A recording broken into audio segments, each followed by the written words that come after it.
gente, tudo bem? Eu sou a Gabriela Cabral e hoje nós vamos dar início, à nossa resenha da semana, que é sobre um livro que eu li recentemente. Terminei dia 12 de outubro. Vocês sabem que, se vocês viram o vídeo anterior, que eu estava lendo o livro do Lima Barreto, O Triste Fim, de Policarpo Quaresma. E graças a Deus, finalmente eu terminei esse livro incrível. Nossa, sério, minhas expectativas já estavam altas. Elas ficaram muito maiores. Sério, eu amei muito esse livro. Ele casou totalmente com a nossa realidade atual e eu acho que ele é muito bom. Não leva só para essa parte de liberdade, que eu até tinha falado algumas coisinhas lá no Instagram, que é o Gabi Cabral GMS. Não só isso, não só as coisas que eu acabei explicitando lá sobre minhas impressões, mas também sobre outras questões que envolvem também uma análise, uma perspectiva que ainda existe atualmente. Então, esse livro aqui é muito, muito contemporâneo, de fato. Apesar de que ele foi escrito ali no começo do século XX, 1911. Na verdade foi isso mesmo, 1911. Bom, vamos lá então falar como é que vai ser mais ou menos a análise do vídeo, né? Vamos fazer um resuminho primeiro de como que é a obra e depois eu me aprofundo em duas questões das quais eu me saltou os olhos, certo? Até eu posso falar uma terceira que também é muito interessante. Então vamos lá. Primeiramente, então, precisamos saber quem que é Policarpo Quaresma, o que acontece nesse livro que tanto me impactou, né? Bom, gente, o Policarpo, ele era chamado de major, apesar de ele não ser, de fato, assim, efetivamente, da parte das Forças Armadas de luta. Ele trabalhava, sim, no exército, mas na questão mais administrativa. Ele era servidor público de uma repartição das Forças Armadas e não era isso que o destacava de fato. O que o destacava dos outros era a sua intelectualidade. Ele era, inclusive, criticado pelos que o rodeavam por estudar tanto, sem ter que fazer isso, entende? Ele não tinha nenhum estudo, nenhuma faculdade, então para que ele estudava? Essa é uma, inclusive, das críticas que o Lima Barreto faz, que eu vou aprofundar mais lá no finalzinho. Bom, e aí, ele gostava muito de estudar, mas não gostava de estudar qualquer coisa. O que ele gostava de estudar era acerca do Brasil. Ele era muito patriota, ele era muito também nacionalista. Isso porque ele queria que o Brasil ele se desvinculasse inteiramente das outras nações, inclusive na economia. Ele queria mesmo acabar com a globalização, queria que o Brasil fosse uma cultura sem nenhuma influência externa, que ele fosse único em si mesmo. E com este pensamento em mente, e só para acrescentar aqui, ele também queria um Estado forte, tá? Isso vai ser importante lá no final. Mas com esse pensamento de nacionalismo em mente, ele enviou um requerimento para o Congresso Nacional, querendo mudar, transformar a língua oficial do país. Nós falamos a língua portuguesa, que apesar de ter se desenvolvido em maior parte aqui mesmo, ela, claro, o pai da língua portuguesa, alguns falam que é Antônio Vieira, que foi um grande orador aqui mesmo, nas terras brasileiras. Mas ela não tem raízes aqui, entende? Ela tem como mãe e pai outras línguas, como o latim. Então, ela não é de fato daqui. E aí, ele resolveu que queria uma língua que foi realmente criada aqui, que era o Tupi-Guarani, né? De acordo com ele. E ele estudou muito, não só essas línguas, mas como todos os costumes das tribos. Era o que ele queria, que as pessoas começassem a adotar os costumes dessas tribos, que eram a maior forma de nacionalidade, de brasileiridade, se assim posso dizer.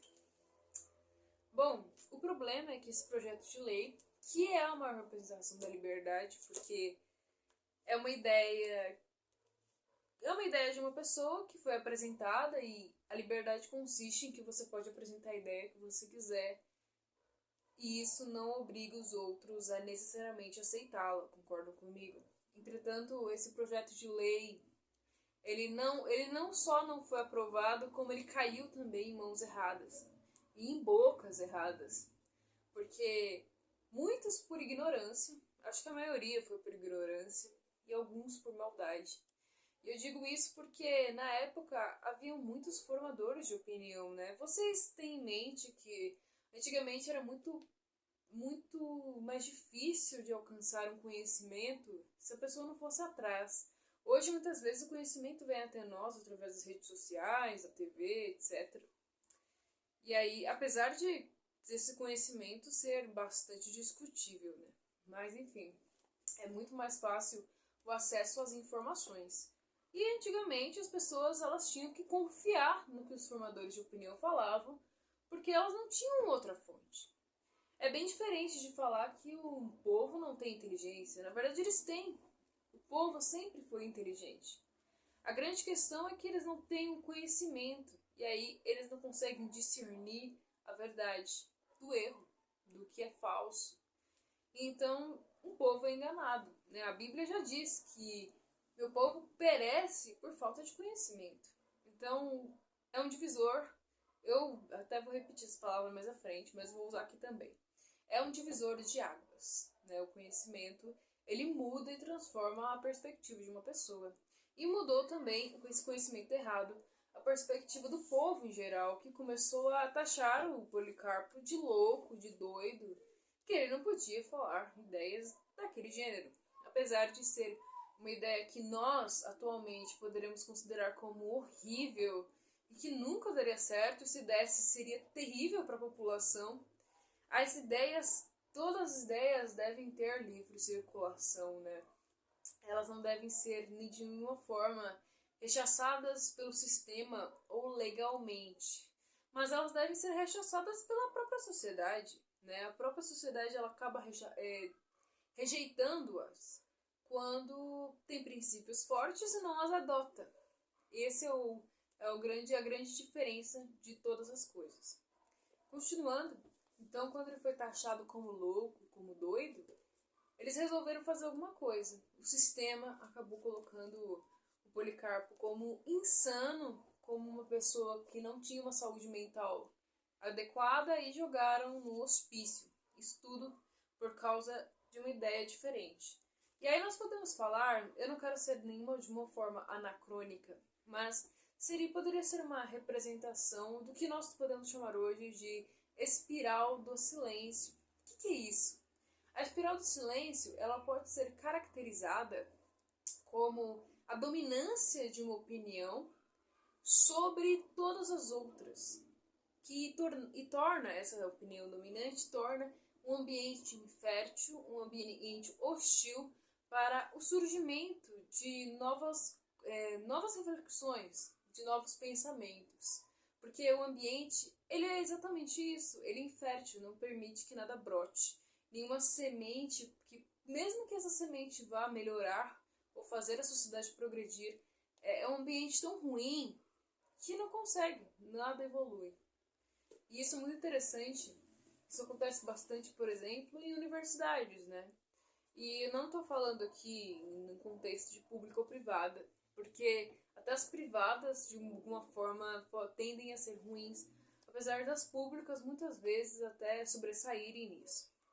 Mas a universidade é um ambiente muito carregado, onde uma minoria, às vezes é uma minoria, é incrível isso, uma minoria às vezes pensa de uma forma, mas eles dominam tanto aquele lugar que acabam sendo ditadores mesmo. Uma ditadura num país livre, só que aquele ambiente ele é tão ruim que você não consegue se expressar. Isso é muito, muito interessante. É uma análise social mesmo, né?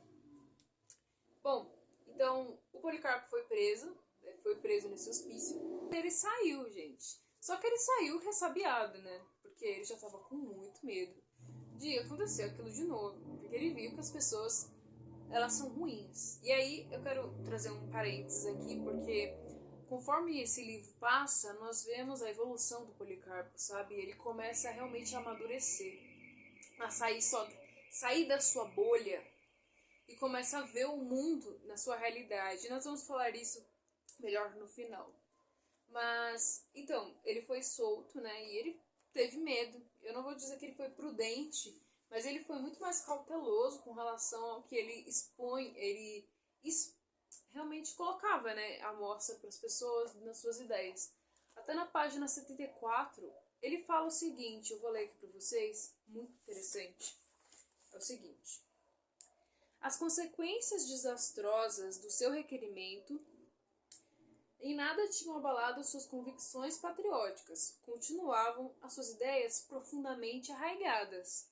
Tão somente ele se escondia para não sofrer com a incompreensão e maldade dos homens. Isso é muito real. E acontece muito como no exemplo que eu dei nas universidades, onde as pessoas se escondem, são atores para não sofrer nenhum tipo de retaliação ou exclusão, né, do grupo, sofrer ostracismo. Bom, e aí ele foi, depois do hospício, ele foi para um sítio chamado Sossego, onde ele começou a se aplicar à agricultura. E o sítio foi um outro strike na vida dele, onde ele viu de novo uma realidade. Lembremos que ele estudava o Brasil, e ele estudava profundamente todas as áreas do Brasil, inclusive vegetação. Então, ele começou a ver que não era a idealização que ele criou, que a vegetação, a terra brasileira era tudo aquilo que planta dá.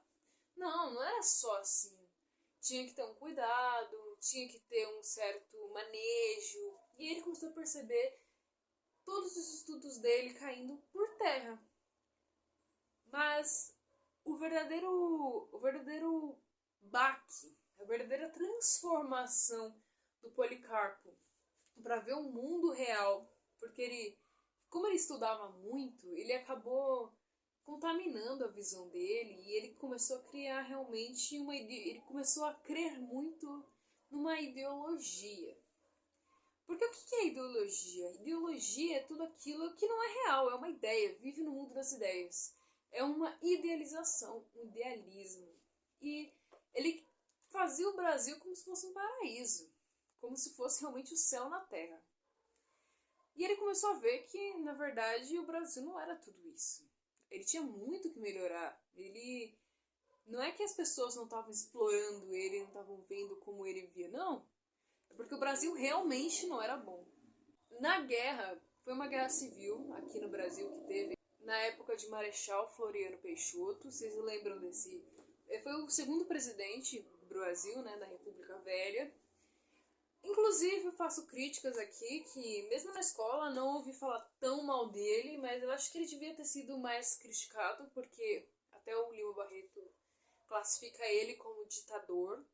Ele matou muitas pessoas inocentes. E essa foi a causa da condenação, condenação de morte do Policarpo. Ele foi condenado, lembram, à prisão no hospício por falar. E agora ele foi condenado de novo nessa guerra que ele tinha se voluntariado à luta. E após ver a morte de inocentes, que ele denunciou para Marechal, ele foi de novo condenado, só que à morte agora, por falar demais.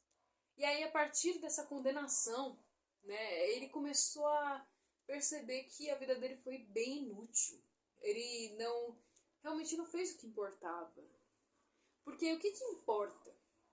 Importa tudo aquilo que passa pelos nossos princípios, todos os nossos valores.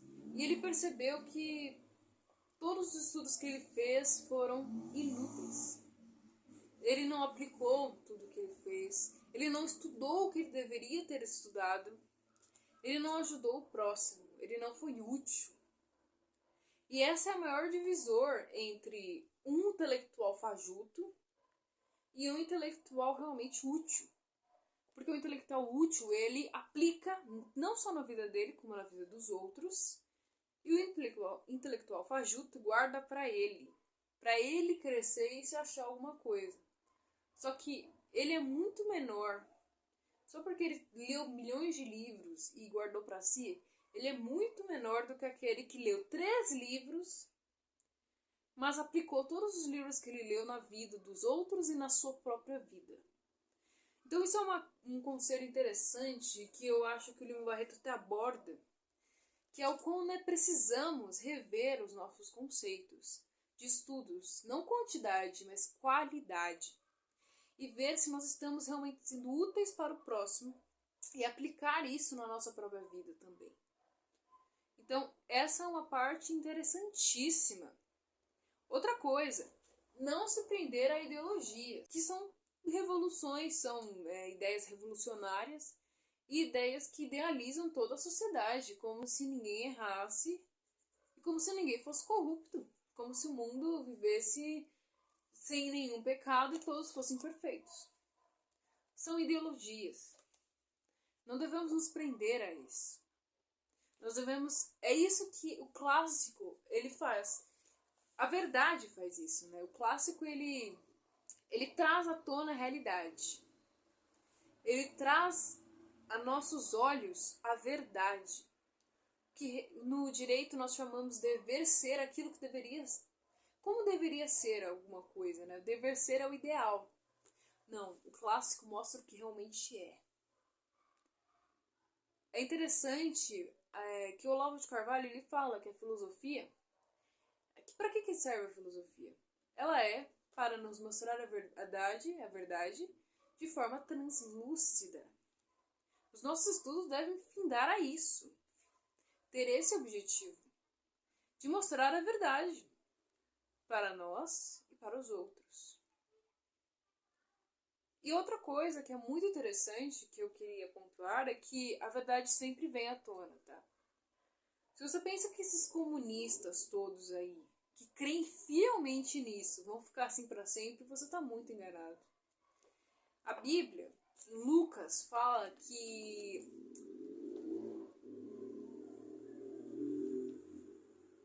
toda a verdade há de aparecer. Tudo que é escondido vai ser mostrado à luz. Fala algo nesse sentido.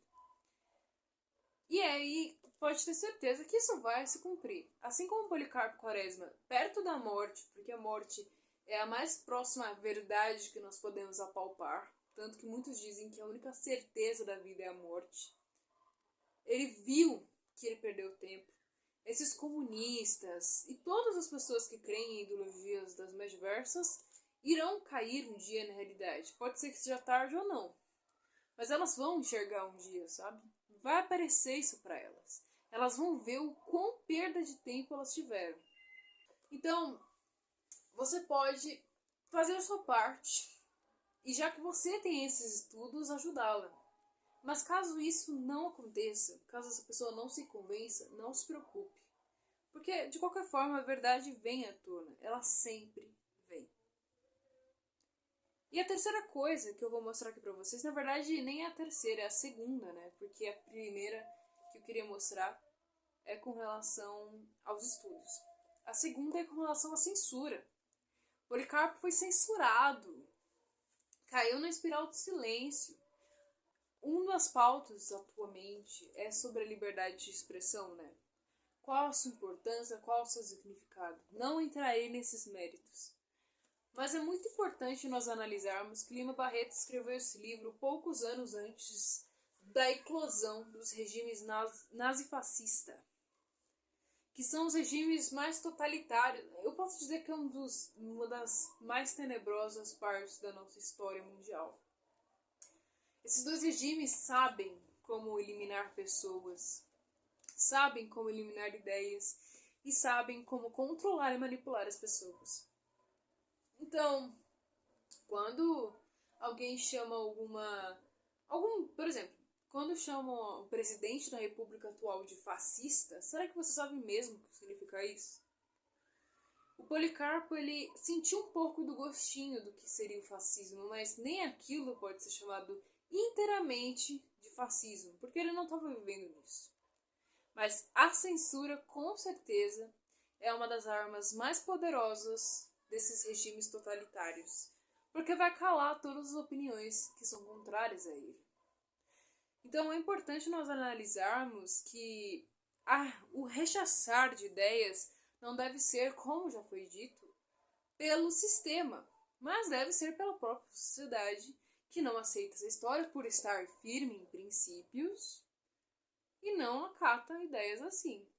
A própria sociedade elimina as ideias. Isso é uma coisa natural, é automático.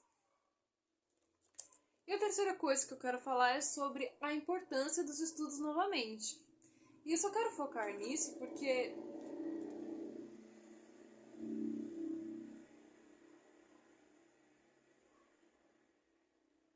nesse livro, né, algumas pessoas falavam, como já afirmei, por que o Policarpo estudava tanto se ele não era doutor?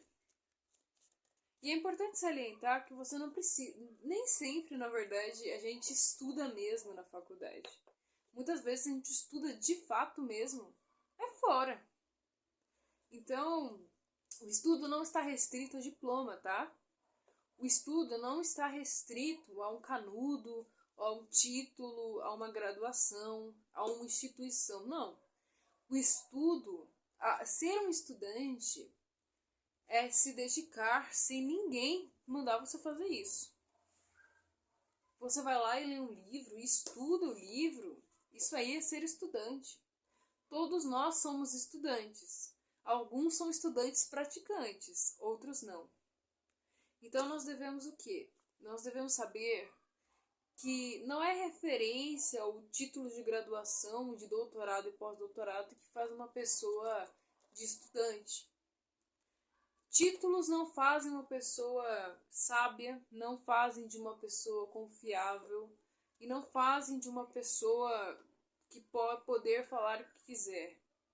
Não. O estudo não se restringe a pessoas que dedicaram a vida para ganhar um título. Claro que quem ganhou um título tem todo o direito de tê-lo. E ela, se ela tem esse título, por exemplo, de um pós-doutorado, é porque ela se dedicou a isso. Mas se você não tem, não é por isso que você não pode estudar. Entende? E muitas vezes, muitas pessoas estudam mais do que estes que se dedicam a diversos e diversos estudos. E, mais uma vez, eu não estou criticando que esses estudos não são importantes, porque são aspirações legítimas e lindas, que devem ser buscadas muito mais que outras coisas que nós vemos atualmente. Então, nessa análise de hoje, eu só quero deixar aqui bem claro a reflexão acerca das nossas atitudes, se realmente estamos sendo úteis para a sociedade e, primeiramente, para o Senhor e para nós mesmos, né? Se nós estamos realmente sendo transformados com os nossos estudos ou estamos estudando para luxo e para mostrar que temos tudo isso? Então fica aí essa reflexão para esse dia e eu espero que vocês tenham gostado. Se vocês tiveram outros aprendizados a partir dessa leitura, falem aqui nos comentários e muito, muito obrigada por ter assistido. Um beijo.